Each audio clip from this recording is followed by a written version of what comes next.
Kitu cha kwanza, umeme ni waya huu hapa unachomeka hapa, sola unatumia hapa. Sawa? Hii njia ya sola ni kwa ajili ya umeme kukata. Sawa? Haigeuzi mayai. Maana yake nini? Kwamba kama wewe unatumia kwenye kama wewe unaenda kutumia sehemu ambako kuna umeme kabisa. Sawa? Tunakushauri utumie inverter, uconvert alafu uje uweke hapa. Sawa? Lakini kama una umeme upo, alafu unatumia betri kama umeme ukikatika, basi nakushauri tumia njia hii. Naomba njia ya sola kwa sababu uzaje mayai unafanyika baada ya masaa 8 kwa kawaida, yani kwa manual. Kwa siku angalau mara 3. Na kama umeme ukikatika, sisi tunaamini kwamba umeme ukikatika unakatika hauzidi masaa 8. Ukizidi sana masaa 12. Kwa hiyo ukipatia kwenye betri lako inakuwa haina madhara katika ugeuzaji mayai. Lakini kama unatumia sola masaa 24 kila siku, kama unatumia kwenye sola basi ugeuze mayai. Kama unatumia kwenye umeme kwenye sola basi uconvert umeme kwa inverter alafu uweke hapa ndio igeuze mayai. Kwa upande wa umeme huko inageuza mayai masaa 24 yenyewe automatic. Hicho tunatakiwa ufahamu. Kwa upande wa umeme mayai yenyewe. Kwenye upande wa umeme mayai yanageuza yenyewe automatic. Ndio maana mtu tunapomnunuzia tunamuuliza unaenda kutumia kwenye umeme au unaenda kutumia kwenye sola tu. Kwenye umeme. Kwa hiyo kama ukiona kwenye upande wa sola kama unatumia kama umeme katika kama ni njia ya ziada. Kitu cha kwanza. Kitu cha pili ni kwenye sola kugeuza baada ya siku ngapi? Sema ugeuza. Masaa 8. Masaa 8. Kama umeme katika. Sawa. Kwa kitu cha kwanza unatakiwa ufanye, unatakiwa uweke maji kwanza huko chini. Hapa chini. Unaweka maji huko. Unamwaga kawaida tu unachukua hizi unazimwagia maji na hapo unaweka maji. Ukimaliza unafunika. Sawa. Funika ndipo unaweka hizi hizi chupa hizi. Kuna mifereji hizi chupa mbona kuna ya kwanza, ya pili, ya tatu. Una connect na mirija yake unapewa ipo huko. Hapa na kwenye chupa hapa kwenye kidude hapa. Baada hapo unachukua chupa yako hii unaweka maji unaweka hapa. Kuna vifuniko vyake pia. Kuna nyingine zinakuja bila vichupa, nyingine zinakuja na vichupa vyake. Kwa kama hii inakuja na kichupa chake, kwa hiyo unaweka maji humu unamiminia, unaweka hapa hivi. Maji yakiisha unachukua tena unaweka maji humu unaweka hapa. Kwa hiyo maji unaangalia kwenye hizi chupa. Yasipungue kwenye hizi chupa zako. Kwa hiyo hizi chupa zako ndio unakuwa indicator nini kuweka maji. Kwa baada ya kuweka maji unapanga sasa rola. Unapanga rola ya kwanza hapa mwanzoni kabisa hapa. Unaweka hivyo. Ya pili unadumbukiza hapa. Unaweka hapa. Ya tatu unadumbukiza hapa unaweka hapa. Hii ni size ya kuweka mayai ya kuku. Sawa. Hivi unapanga mpaka huko mayai ya kuku unaweka size hii. Ina kwamba mtu mwingine anataka weka mayai ya bata. Sawa? Mayai ya bata unavuka tena mbele unaweka hapa. Umeona? Size ilivyo tofautiana. Lakini wengine wanataka weke bata bukini. Bata bukini unatoa hii, unaweka hapa. Unaweka hapa. Yes. Hapa ndio bata bukini. Hiyo size. Kwa hiyo bata bukini yani bata wale manani wale. Unaweka kwa hiyo yake inakaa kwa size hii. Lakini kama ni kuku basi utaweka size hii hapa ya kawaida.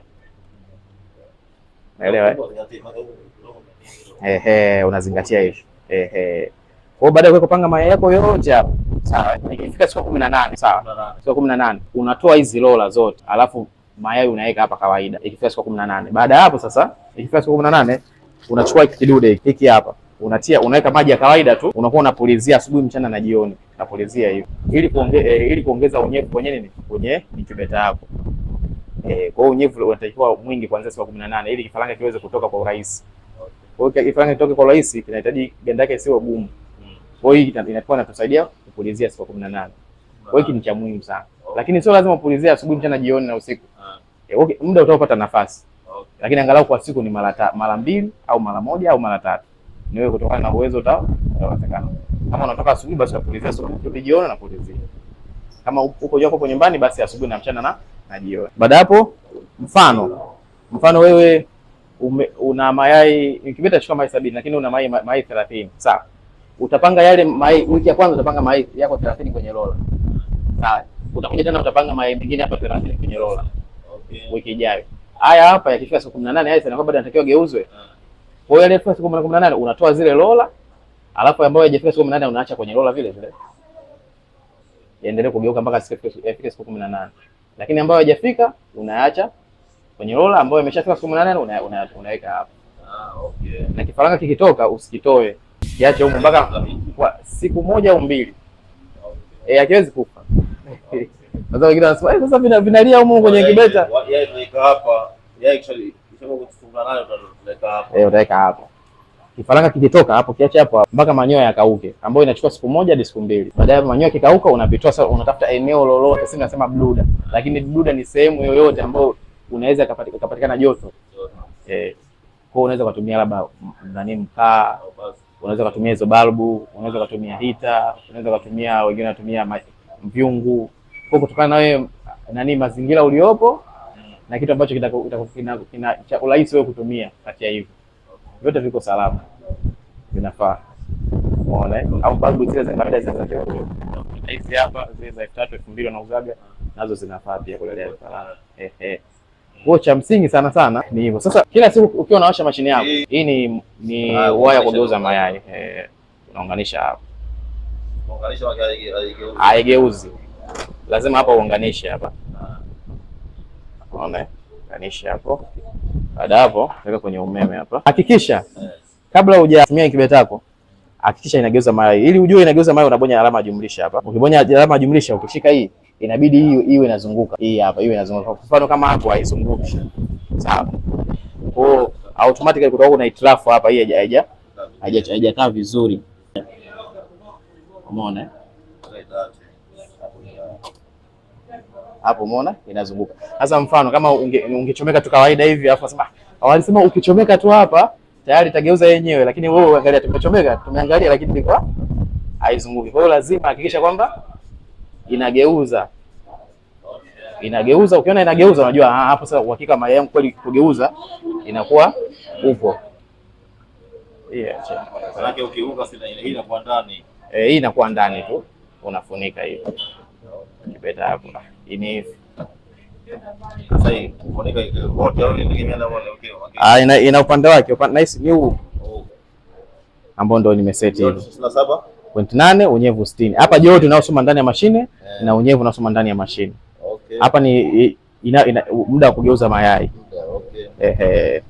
Lakini hapa kwenye siku day hapo usipategemee sana, maana huyu aliyetengeneza controller hii Mchina hapa bado kuna changamoto hapa.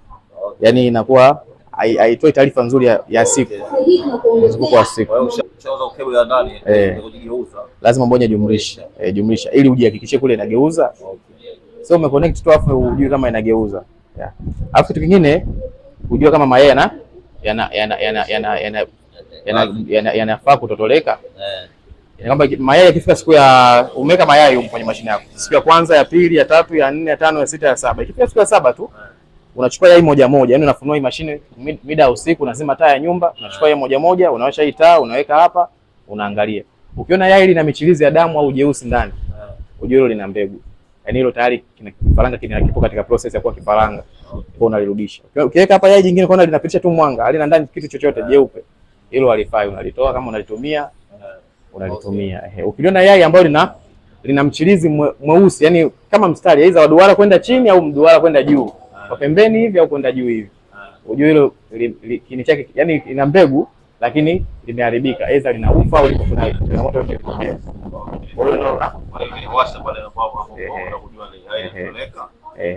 Unatumia hiyo hapo. Kwa hiyo ukiona labda mfano mayai ambayo yalikuwa yana mbegu, labda yalikuwa katika 30 yalikuwa 10 hana mbegu, una uwezo kulipea mengine. Yaani mfano uleka mayai 70, ukaona mayai 30 au 20 yalikuwa hayana mbegu, unaweza kuchukua tena mayai mengine ukaweka, lakini atatofautiana siku kama tulivyosema mwanzo. Kwa unaweza kulipea ile siku yake.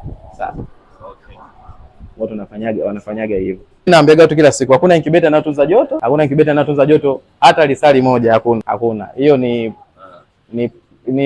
protocol tu ambayo watu hawajaielezea vizuri. Ni kwamba mtu anakuambia bana incubator inaweza ikatunza majoto masaa 3 hadi masaa 24. Sio kweli. Lakini nadharia yake ipo hivi kwamba kuanzia siku ya kwanza mpaka siku ya 15 mule ndani yai na lile yai linakuwa bado sio kifaranga kamili. Yaani mule ndani kinaendelea process, kinaendelea kuwa kifaranga, lakini kinakuwa bado sio kifaranga kamili. Kwa hiyo kinakuwa ni sio kiumbe hai kinachopumua kwa 100% kwa kujitegemea. Umeona? Kwa hiyo joto likipungua, kuliathiri lile yai kuendelea na process inakuwa ni mdogo. Kuliko kuanzia siku ya 15, 16, 17, 18, 19, 20. Hizo siku ni kifaranga kamili. Yaani kifaranga kamili kinapumua, kina ufahamu kila kitu. Inakuwa bado tu kutoka tu na kuota manyoya. Sasa pale joto likipungua, yeye anakuwa anahisi baridi. Kwa hiyo anakufa. Kwa sababu yeye mwenyewe anakuwa tayari ni kiumbe hai, tayari kimeshakamilika. Kina process, yani kinapumua, kinatoa. Yaani hapa yai unalaza hapa. Pap. Unaweka hivi yai. Unapanga kwenda hivi. Kwenda hivi. yasilaliane, lakini usilaze yai juu ya mpaka moja. ya Okay, hiyo ndo maana